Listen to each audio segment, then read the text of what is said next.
Anyway, uh, you are alive. Alive. Happy Monday morning, folks. Today is the 19th of September. August. Tis the 19th of August.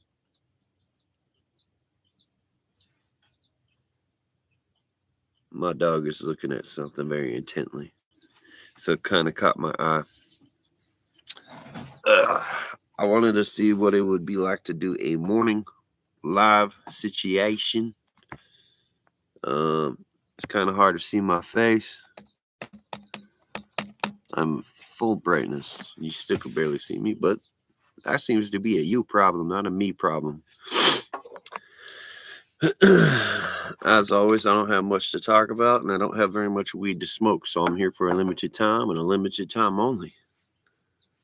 We're going to do, let's say, 10 minutes. I wake up, I take my medication. I do have voices in my head. They're not voices in my head that tell me to hurt people or myself or any of that, although I will hit myself sometimes given the emotional situation. But it's more of a pat on the head with a bit more intensity than one would expect.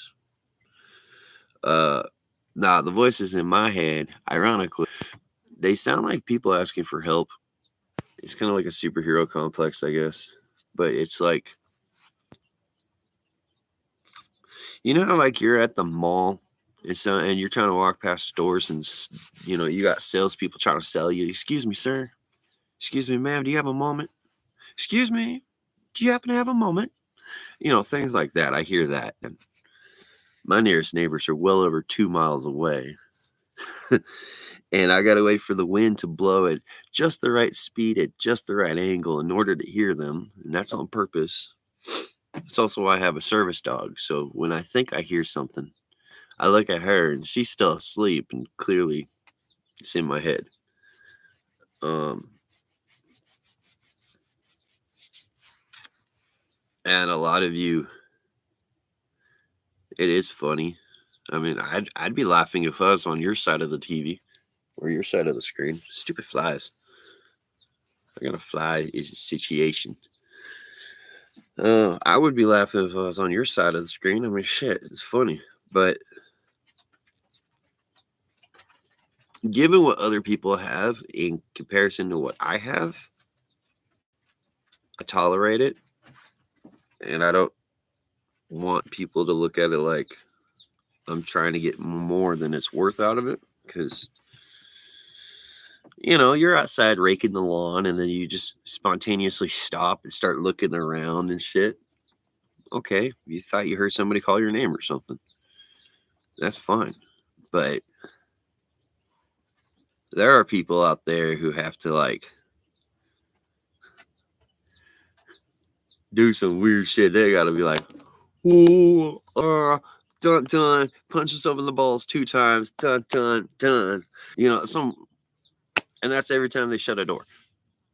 Or they gotta flip on and off the light switch 17 times in a row. And then on the 18th time, and only on the 18th time, can they leave the room. Like, I get it. But that's OCD. That's obsessive compulsiveness. Am I obsessively compulsively thinking that I'm hearing voices in my head? Because that means that effectively I wanted to hear voices in my head so much that I made it happen.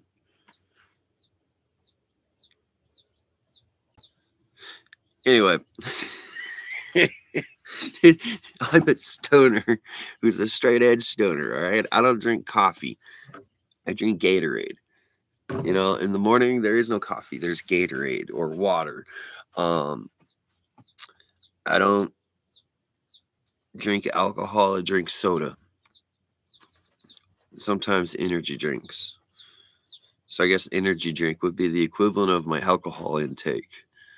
I don't gamble. I don't skydive. I don't scuba dive. I don't free dive. I don't. Oh, what's that one that really fucks with me? Splunking. I do not spelunking. When you're crawling through a cave and like all of a sudden these two rocks pin your fucking skull in, and now you can't move anymore. I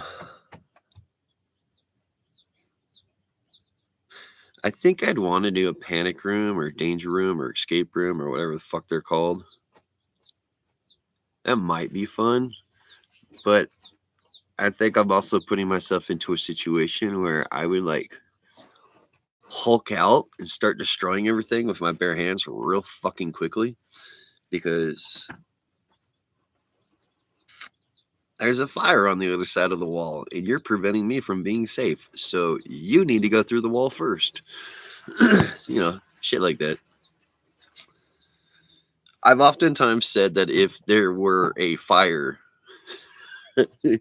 there's a fire, you're in a, let's put it at like a 10-story building, the fire starting from the roof going down. I happen to be up on the 10th story already when this fire starts, and we're all in the emergency escape staircase.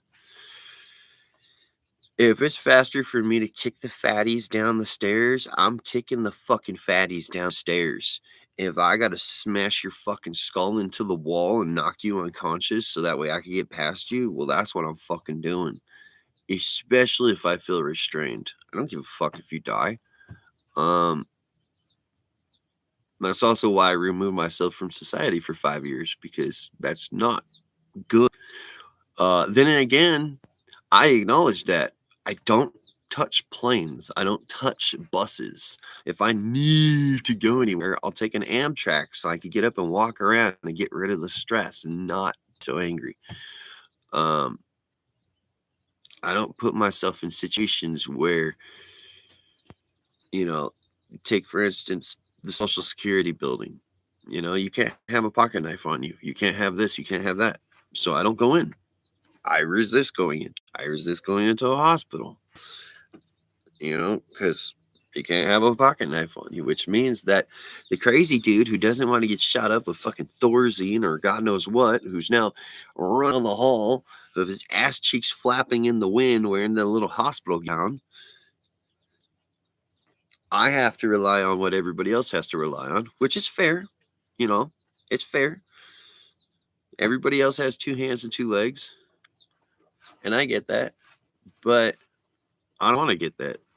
I want to have my 3 or 4 pocket knives I walk around with.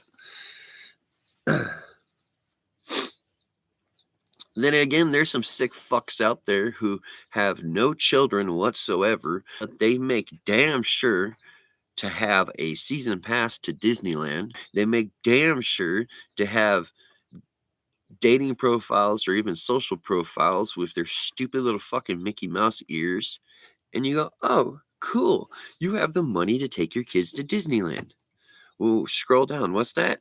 Oh, you don't have any fucking children. So you're a creepy, unregistered sex offender, or at least you just haven't acted upon your base skills, you fucking lizard person. And you're what, patrolling? You're trolling around fucking Disneyland? What is your hope? What is their hope? That there's some fat loser chick who struggles to get a man so much that their only hope is to go to Disneyland and attempt to pick up a fucking single father who's paying $5 for medium French fries? Like, what are you doing? If you went and hung out at Knott's Berry Farm, or actually no, if you hang out at any amusement park, you're a fucking loser all the way around. Like, literally, there is no excuse for that. Now that I think about it. That's disgusting. I mean, that's a Karen. When you think about it, the person who goes out of their way to go to Disneyland, and I'm not talking about, once a year. I'm talking about daily, weekly, more than once a month, even. You're dealing with a Karen. You're dealing with some lady who is going to run up on you with a fucking camera shoved in your face. You're going to sneeze and she's going to throw herself against a fucking car saying that you hit her.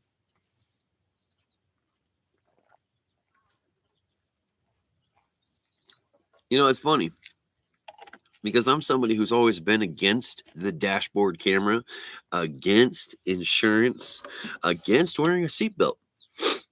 Hell, I'm even against having a driver's license or even paying car insurance. I believe that if you believe you're an adult, you get the car, you drive the car. That's it. The car is nothing more than a wagon with a motor and a steering wheel. And instead of pulling the wagon, you use the steering wheel and you sit in the wagon. That's how I see it. You don't need a license for a wagon. You don't need a license for a horse and buggy. A car can also be seen as a horse and buggy if you want. And yet, we need all this stuff. So for the longest time, let me get in the way of that glare. I just realized it's there. Oh, yeah. For the longest time, it's this, that, or the other. But in reality, it's the people who are like, I'm bored. I'm going to go put $40 of gas in my tank and just aimlessly drive around until I run out of gas. Or until it becomes nighttime and my wife calls me so I can come in for dinner. What is that? Oh, I'm going to go to Disneyland. What is that? I mean, so let me get this straight. By that definition, the people who have extreme budgeting and are therefore forced to hang out at a fucking public library all day should not be seen as homeless people, probably be seen in a positive light, because after all, they're not at an amusement park paying $5 for French fries and fucking waiting 3 hours for a 30-second roller coaster ride. No. They're in a place of education and learned knowledge. They're at the public library after all. I'm fighting with this glare, by the way. That's why I've been moving around. But yeah, they're at the fucking library. They're where the knowledge is. If anything, by those standards, you should actually go out of your way to not find the lady who hangs out at the bingo hall, to not date, because she's a gambler, to not date the lady who goes to Disneyland more than once a month or even more than once a year, really, because, well, she's either nothing good or positive I could put on YouTube, really. I have a twisted mind, and, well, yeah. But instead, the more desirable person, minus the fact that they might want to actually be at work and have a job, would be the person who hangs out at the library. I mean, that's what they're saying. Now that I think about it, I mean, you got the old lady who hangs out at the bingo hall playing bingo all day. Maybe they hang out at the casino all day, but it's a form of gambling that they do all day long. Then you have the person who hangs out at the library. You have the person who hangs out at the amusement park.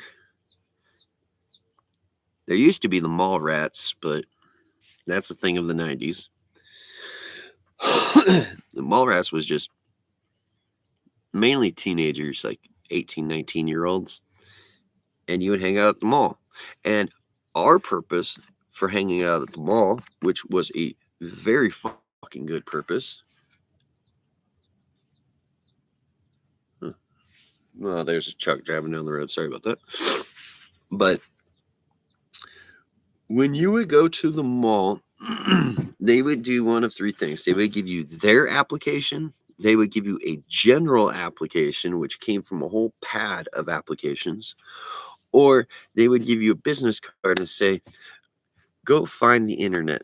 Go to the public library, go home, get to the internet, and fill out the application on the internet.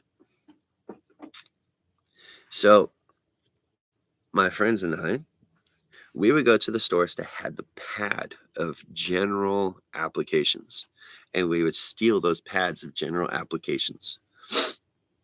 Or we would just flat out go to Office Depot, because back then Office Depot was still alive. CompUSA was alive still. Circuit City, Good Guys. We would just go buy a pad of general applications. And they weren't much. It was like $3. And you would spend 1 or 2 days just filling out every single application there was in this pad. It was like 100 applications. And you would fill out every single one. Some people would go to the library and they would borrow the typewriter. The way they type it out, it looks all nice and neat, presentable. But you now have 100 individual loose applications floating around. And now you got to get a binder, you got to get sleeves, you got to do things. Some people would try to keep it all together, like me, and would just write it out and then flip the page very carefully, write it out. But the concept is quite literally to walk around the mall with effectively a binder or a trapper keeper or whatever you would want to call it, something like even a messenger bag. A lot of people would, and some of my friends caught on for a while, and they would just fill out one general application and then go to, back when Kinko's was Kinko's and FedEx had yet to buy Kinko's, so it was just Kinko's. We would go to Kinko's and blow like $5 on like another 100 copies, or 2 or 3 or 4, however many it was. And then we would just flood the shit out of every single store at the library, or not the library, sorry, at the mall with our shit. When security guards would try to kick us out, we would therefore be able to use the argument that we're not there to shoplift, we're not there to panhandle. We all have applications. We are there to seek employment. We would lie and say, yeah, we tried going online, we filled out the application, but something went wrong. So you know what? We're just going to give you this application. This was back in the 90s when you could get away with it. Most people didn't even like the internet. So it was easy. But now that I'm thinking about it out loud, I was like, man, the people at the library, people who hung out at the mall all day, they weren't that bad. They were just trying to get through the day. But then you got these people who fucking hang out at fucking Disneyland. And it's like, what are you doing? You're not looking for a job. You're on your stupid phone trying to stream shit the whole time. My favorite is the 500-pound women. Hi, everybody.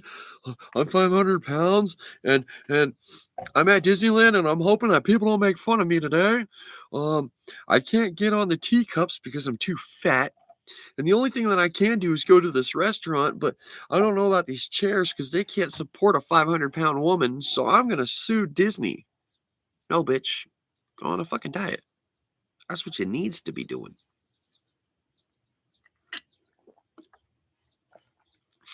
Facebook has dating.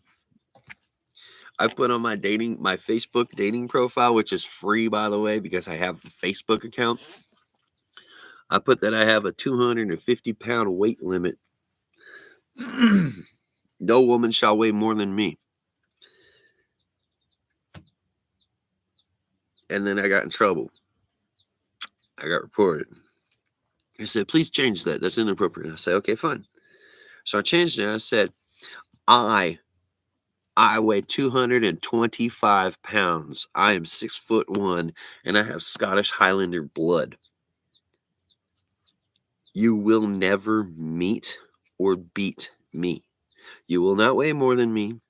You will not be taller than me. And this is the reason. I have Scottish Highlander blood. It's thicker bone density. It's this, that, and the other, blah, blah, blah. Physiologically speaking, I refuse to date a woman who's bigger than me. Unless, of course, she's Scottish Highlander and she's 6'1.5" and she's 225 pounds and happens to be the female version of me. Okay, fine. I guess I'm going to date her. But the moment that she gains 1 more pound than me, bye bye, time to go. I don't want to deal with you. And it has to do with health. I want to get smaller and skinnier. I acknowledge that 225 is not healthy. I would like to be more 215, maybe even 205. And I'm not going to be able to go down to 205 when my significant other weighs 305. It's not going to work. I'm going to look at her and go, well, I'm doing pretty good already. I don't need to try as much. And it has nothing to do with fatty fats. I've dated fatty fats. I've dated 400-pound women before. I've dated women that had a 50-year age gap on me. I've dated women that have a $50,000 financial gap on me, or even $5 million gap on me. I've dated chicks. I've dated women that like fucking stole their foster family's checkbook and wrote hot checks while dating me, and I didn't realize what was going on until the cops knocked on my door and said, hey, you can keep the groceries and the shoes because we can't take those back, but we want that woman standing behind you because she's a felon. So I mean, I've had situations, more than 20, more than 30, probably more than 50.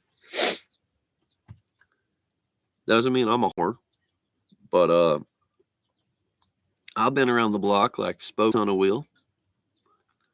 And no, I don't like women. Let's put it this way. If you need to do anything to your face before laying down at night, I don't want to deal with you. If you leave anything on the pillow after laying down, I don't want to deal with you. Hairspray is hairspray, I suppose, but I'm talking about makeup. I'm talking about some Mimi Bobek kind of shit from the Drew Carey show, looking like a fucking circus freak. There are too many women out there who apparently like ducks because they gotta have a big fat ass and they gotta have a big fat mouth and lips. And they insist on wearing anywhere from 0.5 pound to 3.5 pounds of makeup. You can't kiss them because you're gonna get most of their makeup on you. They want to wear press-on nails, which I guess is fine, but they don't know how to trim them to size before putting them on. So they're these huge monstrosities. It's like this fucking big. Looks stupid as shit.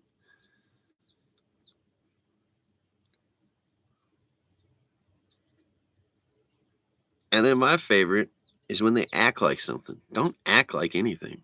Be yourself. I don't give a fuck if you're black. Don't act black. That doesn't mean shit to me. Be the person who you are. Be yourself. Same thing if you're Asian. Same thing if you're European or Russian or whatever the fuck. I've dated the whole fucking rainbow. But, well, this is the way it needs to be. No. Fuck you. I'm not dating your culture. I'm dating you.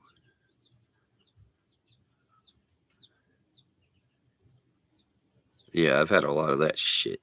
And I guess that's how you could go into the Disneyland thing, because it's all fat white women anyway. It's fat white women, gay Filipino dudes, and the occasional other thrown in there. Go check YouTube. You'll find out. It's these fat white bitches who couldn't get a boyfriend. Regardless how drunk you got them and how much money you slipped in their pocket, they still wouldn't stick their penis inside them. But they feel the need to override my algorithm early in the morning.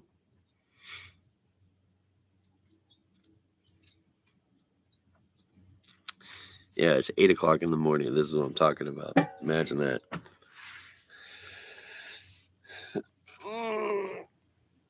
I can't even sleep through the night all the time because I got 5 chickens that won't, baby chicks that won't shut up, so they're chirping. And I put the towel over their little plastic bucket thing, thinking, hey, it's dark, so let's shut the fuck up. No. I turn off the lights because, you know, I give myself this 11 o'clock bedtime because I'm like secretly an old man, grumpy old man. You think that dark? No. But when you live in the hot desert, you're surrounded by field mice, pocket field mice, kangaroo mice, and there's like 2 other kinds I can't think of right now. And the RV behind me, this is from the 60s. This has been sitting on this land for 60 plus years. So needless to say that the mice know how to get inside if they choose to. And you can block up as many holes as you want, but you're still going to hear them. You're going to still hear them in the walls. I don't use the stove in there. I'm a dude. I open cans of fucking chili and I eat it out of the can. If you're lucky, if I want to show off that I'm fancy, I'll take the can of chili, pour it into like this paper bowl, and then I'll use chips. And I'll scoop with the chip. I go, look, here's a disposable, edible spoon. Scoop, eat. That's when I feel like being fancy and eating 2 things at the same time.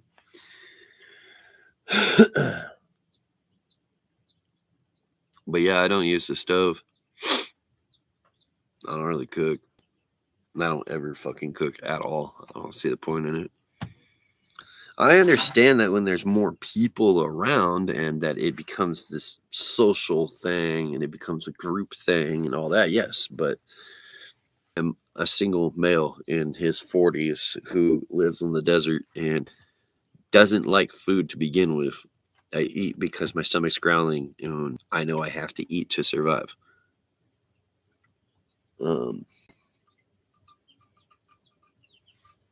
So, yeah.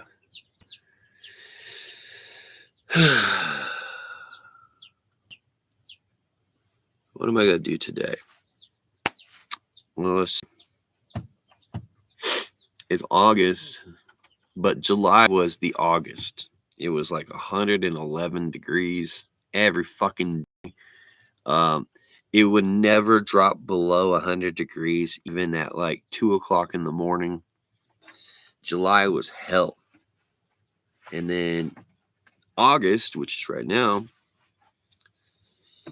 it gets up to like the mid 90s. And we got like 16 to 20 mile an hour winds. And our winds generally happen in the middle of the day, hottest points. So I don't actually, you don't have to die because there's wind. So you find shade and you try to get wind at the same time. Yeah.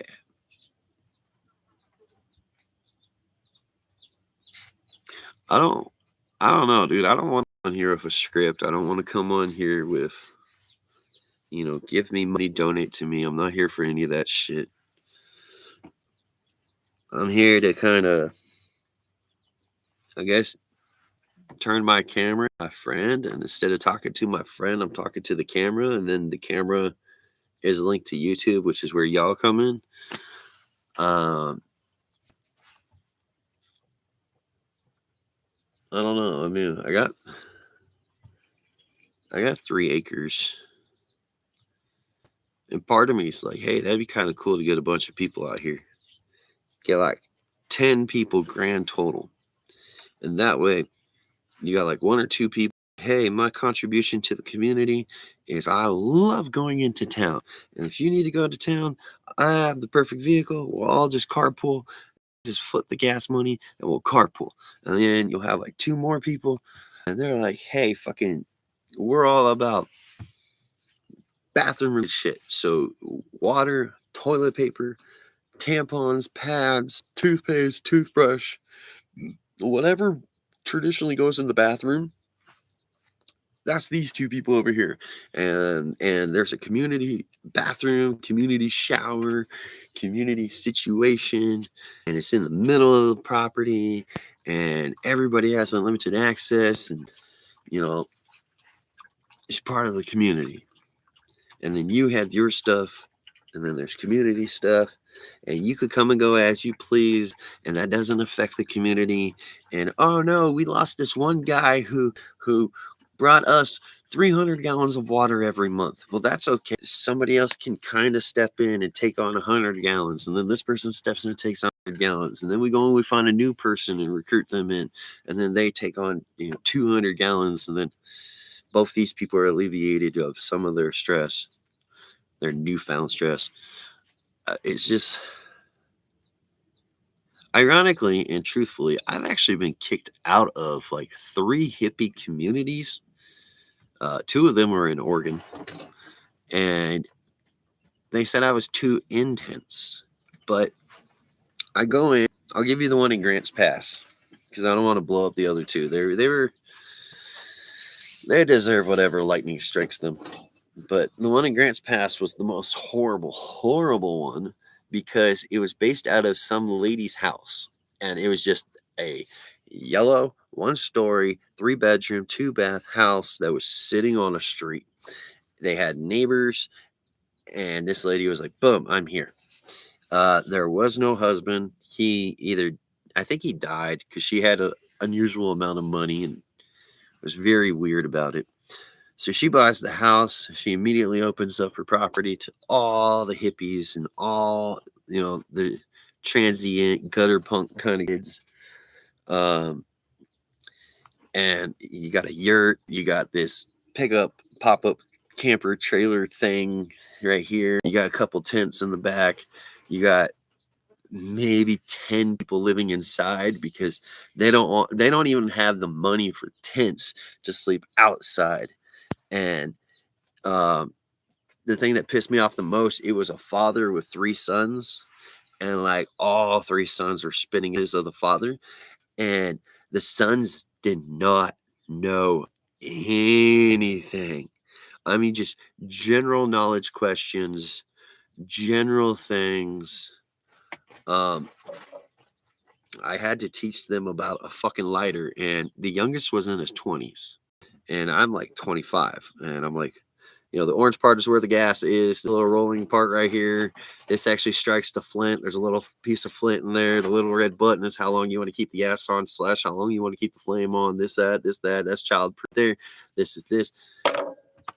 You're explaining a fucking lighter to a 20-year-old, and you're like, did you even graduate high school? No, we've been homeschooled our whole life. And then just one day we decided we didn't want to go to school anymore. So we stopped doing the schooling.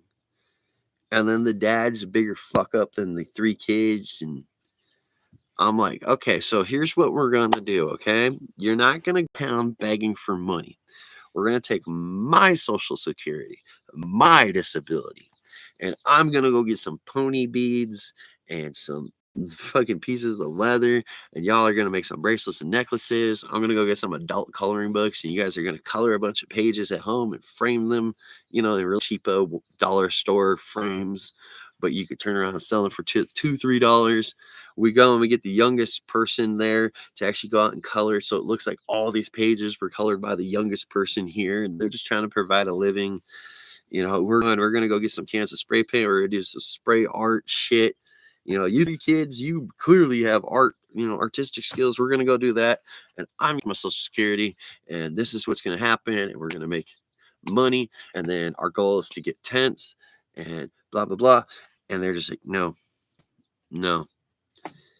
And okay, what do you want to do then? Oh, nothing. But if you have $1, do you mind if I borrow it? And my response was always the same. How are you going to borrow it if you don't even know where your next meal is coming from? You're misusing the English language. You want to have the $1, not borrow the $1. Actually, as a matter of fact, just to further this, I go walking around the property, because I just show up and the lady's like, you're in charge. I don't care anymore. And she was like in the middle of like a fight or an argument with somebody else. But I'm like, okay, I just showed up like 2 hours ago. Okay. And I'm walking around and I see a bicycle. It's an adult male road style bicycle, little skinny wheels, and it's a bicycle. Holy shit, we could use this. This is useful. And I start asking around, whose bicycle is this? I don't know. I don't know. I don't know. I don't know. I don't know. So I pick it up and I carry it with me because it's got 2 flat tires. And I carry it up to the front and I go to the lady who owns the property. I go, whose bicycle is this? I don't know. I ask everybody in the house. I don't know. So then I go back to her and go, I have officially asked everybody on this property. It is not their bicycle. They don't know whose bicycle it is. It is not your bicycle. You do not know whose bicycle it is. So therefore, I'm claiming it as my bicycle. I will be using this bicycle, my new bicycle, to go into town to get groceries for y'all. And they come on back. And they go, well, I don't know if you could do that. So I reach in my pocket and I get a $20 bill out and I go, here, I have now paid you $20 for this bicycle. This is my bicycle. Everyone, this is my bicycle. I paid her $20. I am now donating this bicycle back to the community, and whoever wishes to use the bicycle can now use the bicycle as they see fit. I, however, will be primarily using this bicycle to go get groceries for y'all. She immediately turns around, walks back inside, and apparently, according to my friends, this was when they received a call from her in tears. She had apparently called them up and said, hey, that guy that you dropped off like 2 hours ago, can you please come back and get him? He's too aggressive.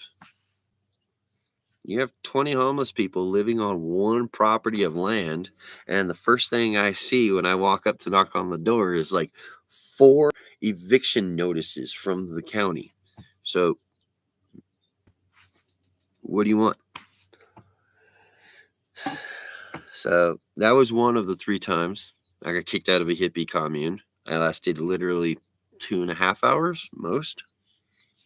The second time I got kicked out of a hippie commune, I want to say Cascadia, Oregon, like in the middle of Oregon. That lasted less than half of a day as well. And it was just me going, what the fuck are you guys doing here?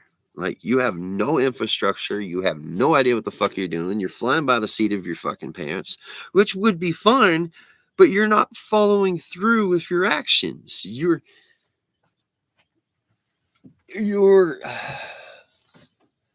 eating up everyone's food while telling everybody else that you have no money. Meanwhile, money's hanging out of your pocket.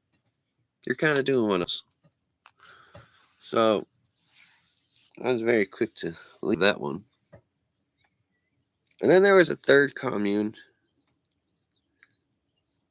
I want to say Arizona, because it was by Arizona or Ehrenberg, which they're basically next to each other. Ehrenberg, Parker, Quartzsite, they're all. And I forget what the hell happened there, but it was another one of those situations where I'm looking at like the so-called leader, and I'm like, this is what you're trying to accomplish here. This is a joke. If this was the end of the world, and you're trying to pick up survivors for your fucking gang, like Fallout style or Twisted Metal or The Walking Dead, I would just keep on walking. I'll take my chances with the zombies. Yeah. And then, you hear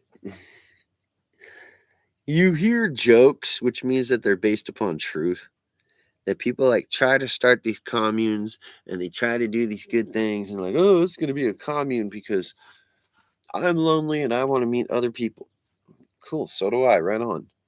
But then they're like, oh, well, this really cute chick joined, but she won't give me the time of day. So now we're going to be like fucking nudist colony kind of commune. Because, or now we're going to try to get everybody to believe in these things. Or drink the Kool-Aid, or shave their head, or let me fuck your wife, or whatever the fuck they do in communes. And it's like, no, dude, that's not what I'm trying to do. All I want is people to talk to, that don't hide behind screens. No offense to those who are watching this. Real life shit. You know, God forbid I get fucking heat stroke next summer. I probably need to leave my dog here with somebody. Last year, well, last July, I left my dog with these old people. And sure enough, within 2 weeks, it gets thrown in my face. And it was on Facebook too. It gets thrown in my face. Oh, we took care of your dog when you had to go to the hospital. This is how you fucking. Really, motherfucker? You've lived for free on my property for the last 2 fucking years. The least you could do is watch my dog for a few hours because I had to literally get in an ambulance.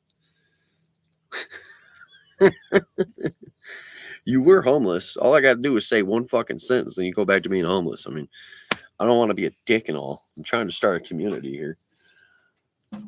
But yeah, I mean, you don't contribute. You're not worth anything. You have family checkered all throughout California, yet nobody picks up the fucking phone.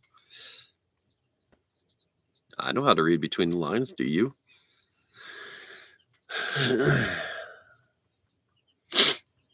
Anyway.